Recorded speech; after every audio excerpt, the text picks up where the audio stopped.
Broadcasting live from the True Crime Today studios to the world. This is Murder in the Morning with Tony Bruschi and Stacey Cole. Hello. It is Stacey Cole, and we've got Carol Hughes here today. Carol filling in for Tony, and we are going to dive into head first the disgusting stories that we like to put out every day. Are you ready? I think I'm ready. I think I am. Okay, here we go. Buckle up. Indianapolis police are investigating the death of a man found inside a tanning bed at a Planet Fitness gym 3 days after he entered the gym. Boy, talk about a long workout. The Marion County Coroner's Office identified the deceased as 39-year-old Derek Sink. Now, this tragic discovery left many unanswered questions and prompted scrutiny over the incident. On Monday morning, just before 8:30 a.m., the Indianapolis Metropolitan Police Department received a report of a body at Planet Fitness. Officers arrived to find Sink's body in one of the tanning beds.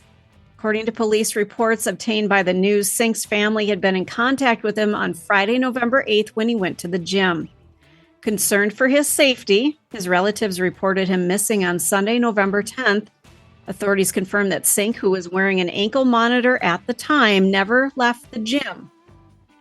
A spokesperson for Marion County told them that this remains an ongoing death investigation. The police have not elaborated further on the details. Now, his family revealed that he had been struggling with drug addiction. They claimed that a needle was found in the tanning room where his body was discovered. Gym goers also noticed some signs that something was amiss. A woman who visited Planet Fitness on November 11th said she and other members were aware of a strong, foul odor, coming from one of the tanning rooms. Why? Oh my gosh. Okay, Carol, we can dive in together here. I used to go to a Planet Fitness before the pandemic. I really haven't been back since. Nice place. Mm-hmm. There was protocols that were not followed. Because to me, it seems like when you close at the end of the day, just like a restaurant or retail, you've got closing duties that you have to do. And it seems like making sure that the gym is completely empty would be on your closing duties. And so you'd have to go in the bathrooms and you'd have to go into the tanning bedrooms. Yeah. And that obviously wasn't done. Or the next day. And the next day. Yeah. And is there like, I don't tan. I have a history of skin cancer, so I've never used a tanning bed in my life. But it seems to me like you would have to go to the desk and they would say, tanning bed number 3 is open. And you would be like, awesome. And that's the one you go to. I just don't get how they didn't at the end of the day. Like, don't you have to clean them? After each person gets in them? The Planet Fitness that I went to, we cleaned our own tanning beds. So I'm assuming if you wanted to, and I'm not saying that the workers there are lazy, but I'm saying if you just didn't really want to do that part of the job, I guess you really didn't have to. I mean, we had the spray bottle there and some paper towels, and when you went into it, you cleaned it. So really what you're saying is you have to trust that the person who used it before you cleaned it out, which makes me want to clean it out before I'd get in because I wouldn't trust that. Yeah, absolutely. Yeah. I mean, I would clean it thoroughly before I'd even touch it because that's just gross because people are in there sweating, you know. First of all, they might have worked out. Then they're sweating because those tanning beds get hot. Yeah, I feel bad for the family. I feel bad for the guy. You know, who knows if he just overdosed and, we're dealing with an addict. But what's more concerning to me is the lack of accountability within these clubs. These are 24-hour clubs. So are you safe going in there? What if, for heaven's sakes, what if somebody was holding somebody at knife point in one of these secluded rooms in the back? Well, there's been some big old meetings at the top of the Planet Fitness chain because these people, there was some emergency meetings because this is not the kind of press you want. No. Because the fact that your other customers, the other gym goers are smelling a foul smell and the staff hasn't investigated it, that's bad.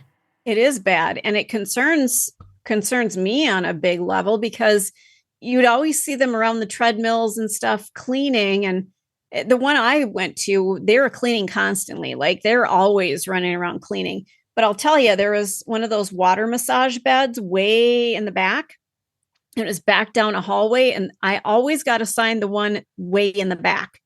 And like, nobody walked down there.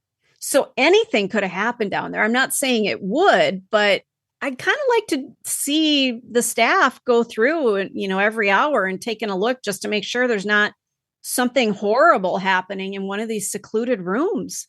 And, maybe they don't close, so they don't have closing duties if they're open 24 hours a day, and a lot of them are. But it does seem like you would have to walk through. You want to know who's in the gym. Like my gym, yep. I sign in, but I never have to sign out. Right. So they wouldn't know who's in there at the end of the day because we don't sign out.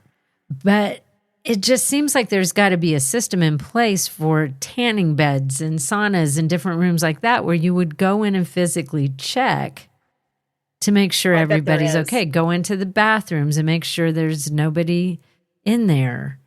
But then you also don't really think somebody's going to die in your tanning bed. No, but you're dealing with people who are working out. Somebody could have had a cardiac event somewhere in the gym. And somebody did. I'm going to assume, however this happened, it was a cardiac event. Well, ultimately, every death on planet Earth is a cardiac event. The heart stops. That's the last thing to happen. That's it. You're out. So I don't know what you do, but they're going to have to get some new systems in place, because that just doesn't look good for them at all. And this poor family. I know. I'm guessing there's going to be a lawsuit coming down the pike. It does say, though, that we have robust operational brand protocols in place. Do you? But are they enforced? Exactly. They're in the book. We just don't do them. You're in the thick of a true crime saga, every detail sinking in. And then, wham, a commercial about something you couldn't care less about. It's like being served a microwaved dinner at a 5-star restaurant. But it doesn't have to be this way. Go for True Crime Today Premium Plus on Apple Podcasts. With True Crime Today Premium Plus, you get uninterrupted, ad-free episodes, extended interviews that dig even deeper into the muck, and early access so you can brag to your friends. It's like ordering the secret menu at a crime buffet. So, search for True Crime Today Premium Plus on Apple Podcasts, subscribe, and savor every twisted detail without interruption.